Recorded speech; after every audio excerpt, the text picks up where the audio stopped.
Hello friends, कैसे हैं आप सब लोग। चलिए आज हम स्टार्ट करने जा रहे हैं अपनी क्लास नंबर 21 और ये है आज की क्लास रिक्रूटमेंट के लिए। स्टाफिंग चैप्टर चल रहा है आपका, चैप्टर नंबर 6 और आज का टॉपिक है रिक्रूटमेंट। हमने प्रीवियस क्लास नंबर 20 में हमने स्टाफिंग की प्रोसेस के बारे में पढ़ा था, जिसमें हमने पढ़ा था उसमें कितने हमारे स्टेप्स आते हैं स्टाफिंग प्रोसेस में। स्टाफिंग का मीनिंग पढ़ा था कि स्टाफिंग का मीनिंग क्या होता है, choosing of right person for the right job. ये सब बातें हमने स्टाफिंग में ऑलरेडी डिस्कस कर चुके थे। तो स्टाफिंग प्रोसेस में जो सबसे पहला स्टेप होता है वो होता है estimation of man power requirement. इसका मतलब होता है कि ऑर्गेनाइजेशन में आपको कितने लोगों की ज़रूरत है, कौन से डिपार्टमेंट में एम्प्लॉयज़ ज़्यादा काम कर रहे हैं जहाँ ज़रूरत नहीं है, या कौन से डिपार्टमेंट में हमें एम्प्लॉयज़ की ज़्यादा ज़रूरत है, काम ज़्यादा है।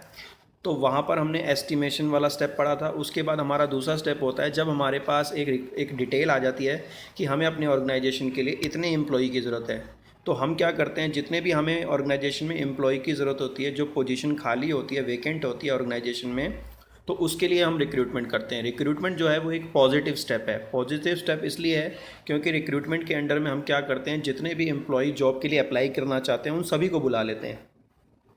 हम उन्हें अट्रैक्ट करते हैं, हम उन्हें मैसेज करते हैं, हम उन्हें अलग अलग तरीके से सैलरी के बारे में अट्रैक्शन देते हैं, जॉब के बारे में अट्रैक्शन देते हैं, पोजीशन के बारे में बताते हैं और उन्हें इन्फ्लुएंस करते हैं, उन्हें बुलाते हैं अपने ऑर्गेनाइजेशन में जॉब के लिए। तो चलिए स्टार्ट करते हैं रिक्रूटमेंट के बारे में।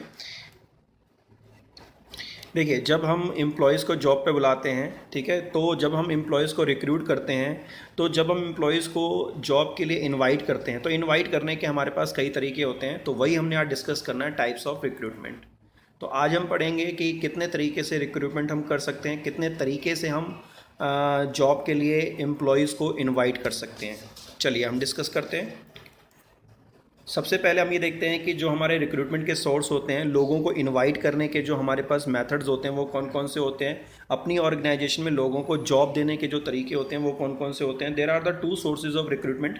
सबसे पहले रिक्रूटमेंट का मीनिंग भी पढ़ लेते हैं। रिक्रूटमेंट क्या है, बेसिकली एक प्रोसेस है, process of searching for the prospective employ.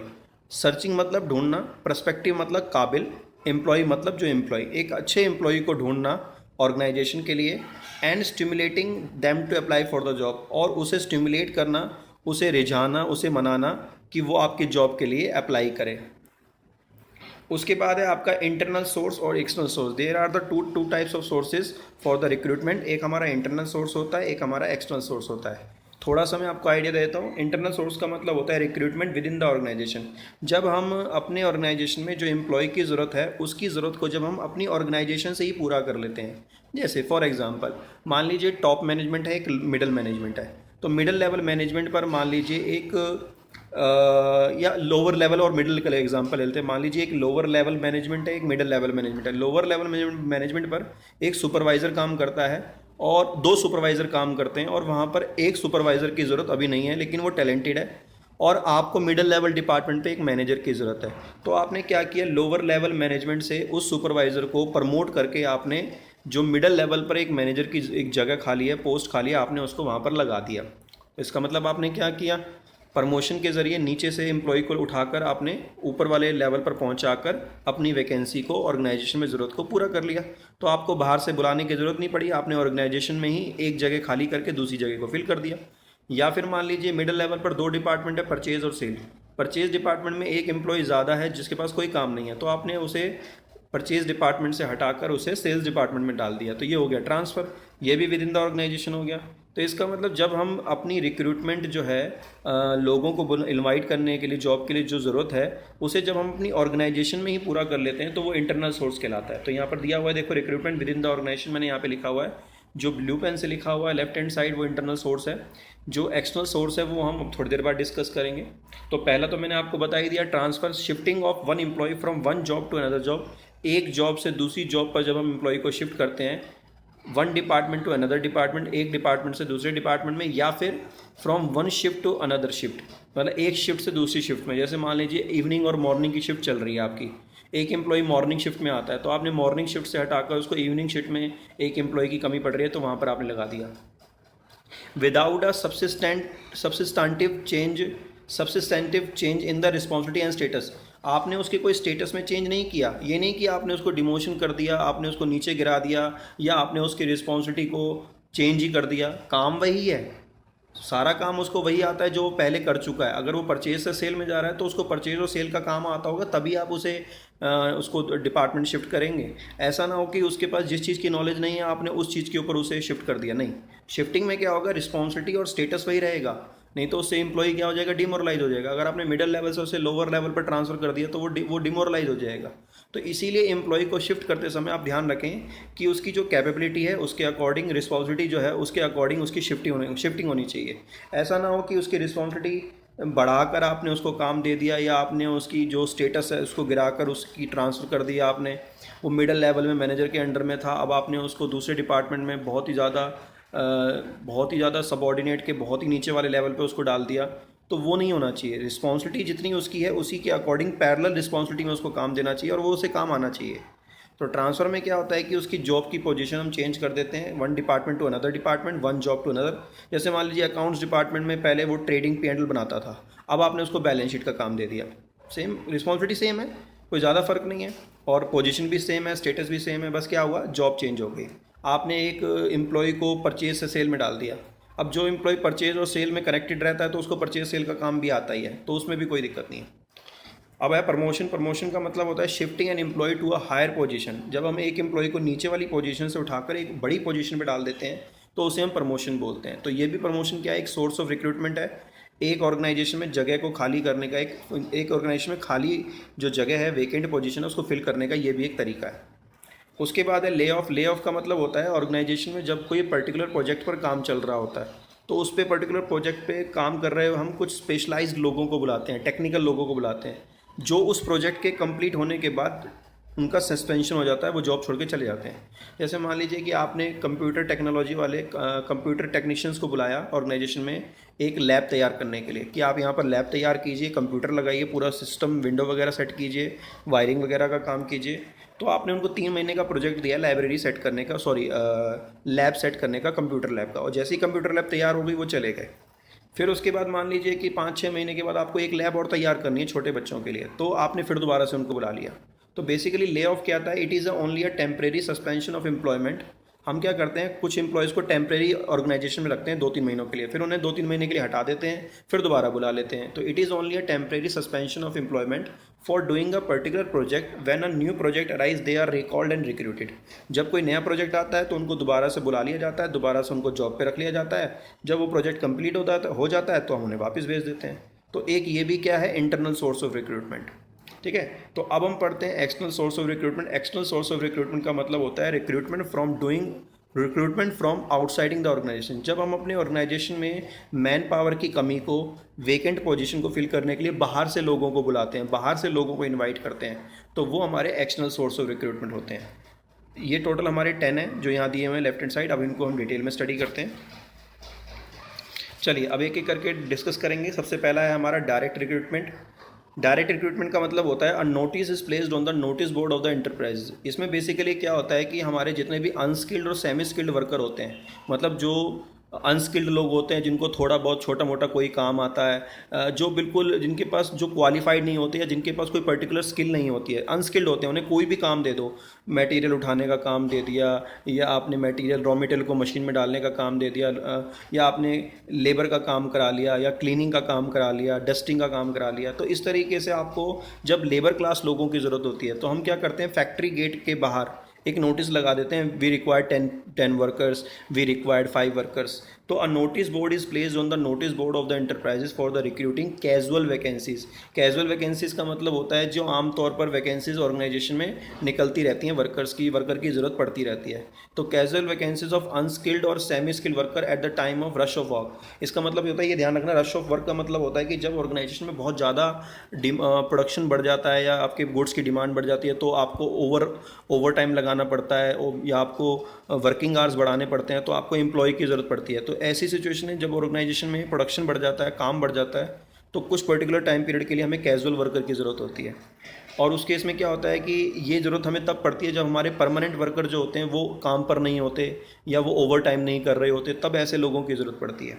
अगला है labour contractor, a person who provide the required number of unskilled worker at a short notice. मान लीजिए अचानक से आपके ऑर्गेनाइजेशन में काम चल रहा है और अचानक से आपको तकरीबन 100-200 या 400 वर्कर की ज़रूरत है, प्रोडक्शन बढ़ गया, एक नई फैक्ट्री शुरुआत हो गई, तो जब आपको बिल्कुल शॉर्ट नोटिस पर बहुत सारे वर्कर की ज़रूरत होती है। ऊपर वाले में तो क्या है कि अगर वर्कर 1-2 दिन बाद में मिलेंगे या 4-5 दिन बाद मिलेंगे तब भी काम चल जाएगा, लेकिन जब आपको सडनली एक शॉर्ट नोटिस पर वर्कर की ज़रूरत होती है तो एक लेबर कॉन्ट्रैक्टर होता है, एक लेबर हेड होता है, जो लेबर का हेड होता है, जो जिसके पास आम तौर पर लेबर अवेलेबल रहती है, जो उनका यूनियन लीडर होता है। तो कंपनी क्या करती है, फैक्ट्री मैनेजर उसको हमेशा कांटेक्ट में रखती है, उसको कॉल करती है और जितने भी आपको लेबर को शॉर्ट नोटिस पर ज़रूरत होती है उनको बुला लिया जाता है। उसके बाद है कैजुअल कोरल। जितने भी रिप्यूटेड ऑर्गेनाइजेशंस होती हैं,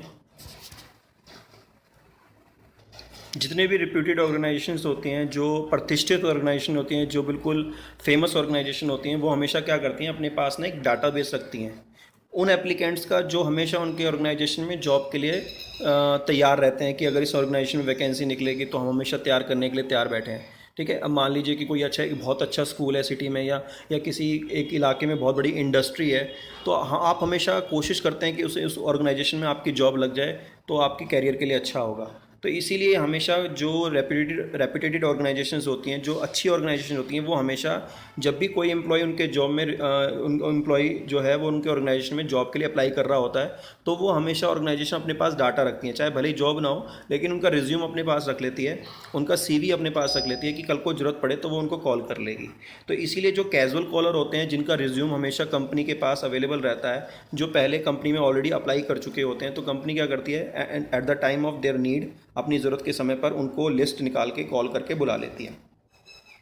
अगला है employment exchange. Employment exchange basically government का एक डिपार्टमेंट होता है, जहां पर अगर आपको गवर्नमेंट जॉब के लिए अप्लाई करना है तो आप वहां पर क्या कर सकते हैं, उस डिपार्टमेंट में जाके अपना रिज्यूम दे सकते हैं।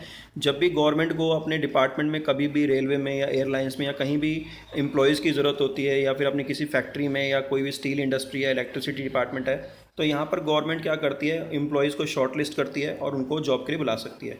तो कुछ कंपनीज़ भी ऐसी होती हैं जो इंडस्ट्रियल कंपनी होती हैं, वो एम्प्लॉयमेंट एक्सचेंज में जाकर डाटा कलेक्ट करती हैं गवर्नमेंट के डिपार्टमेंट में, और जहाँ पर उन जो गवर्नमेंट का डिपार्टमेंट होता है एम्प्लॉयमेंट एक्सचेंज, वहाँ पर जाकर उस डाटा को कलेक्ट करके अगर आपके इंडस्ट्री के या आपकी कंपनी के अकॉर्डिंग अगर जॉब कैंडिडेट है तो उसे वहाँ से बुला लिया जाता है। ठीक है, तो बेसिकली एम्प्लॉयमेंट एक्सचेंज एक डिपार्टमेंट होता है गवर्नमेंट का बनाया हुआ, जहाँ पर आप कभी भी जाके अपना रिज्यूम, अपना जॉब के लिए प्रोफाइल दे सकते हो, और कोई भी कंपनी आके, गवर्नमेंट हो चाहे प्राइवेट कंपनी हो, वहाँ से वो डाटा कलेक्ट करके आपको कॉल कर सकती है। उसके बाद है एडवर्टीजमेंट ऑन टेलीविज़न। ये तो बहुत सिंपल ही है, आप अगर जॉब के लिए एडवर्टीजमेंट देना चाहते हैं कोई कंपनी के लिए, मान लीजिए कंपनी में मैनेजर स्टाफ या CEO की या टॉप लेवल एग्जीक्यूटिव्स की ज़रूरत है, तो बेसिकली एडवर्टीजमेंट आप न्यूज़पेपर में देके, जो न्यूज़ चैनल होते हैं उसमें एडवर्टीजमेंट्स आती हैं कई बार।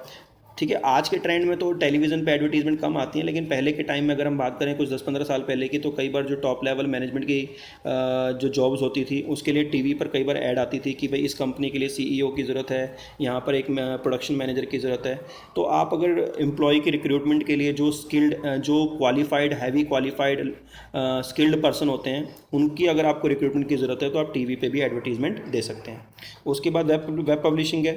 अगर आपको अपने ऑर्गेनाइजेशन में एम्प्लॉय की ज़रूरत है तो आप naukri.com पे जाके, shine.com पे जाके, monster.com पे जाके, ये अलग अलग वेबसाइट्स हैं जो एक मीडियम है सोर्स ऑफ रिक्रूटमेंट का, जहाँ पर जाकर आप अपने प्रोस्पेक्टिव कैंडिडेट को ढूंढ सकते हो।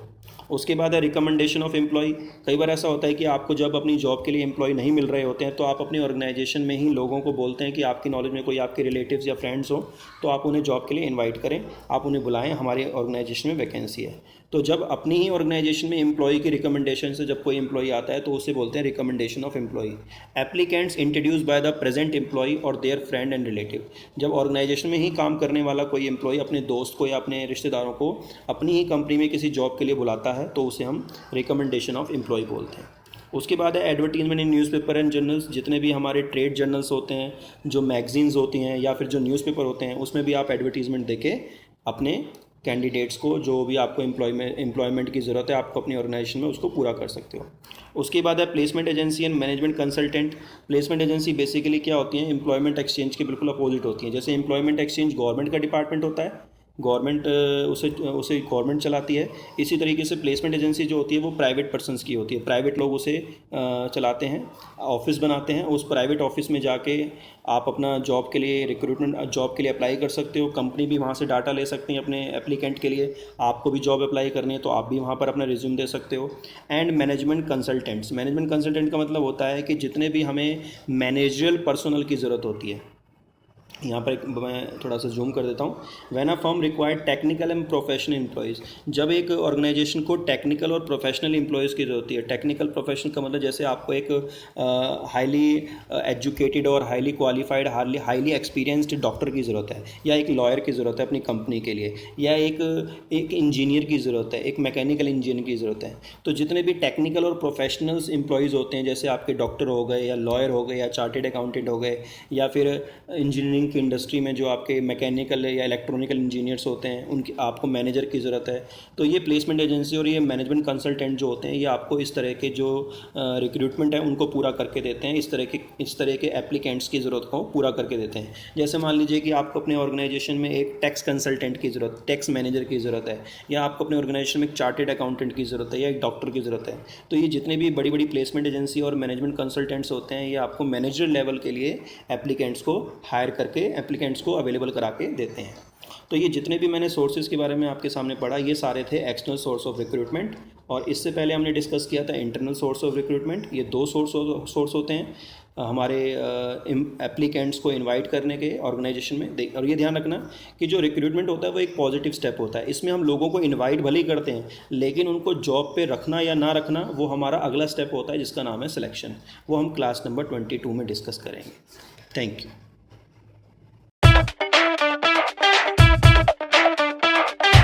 Subscribe now and press the bell icon.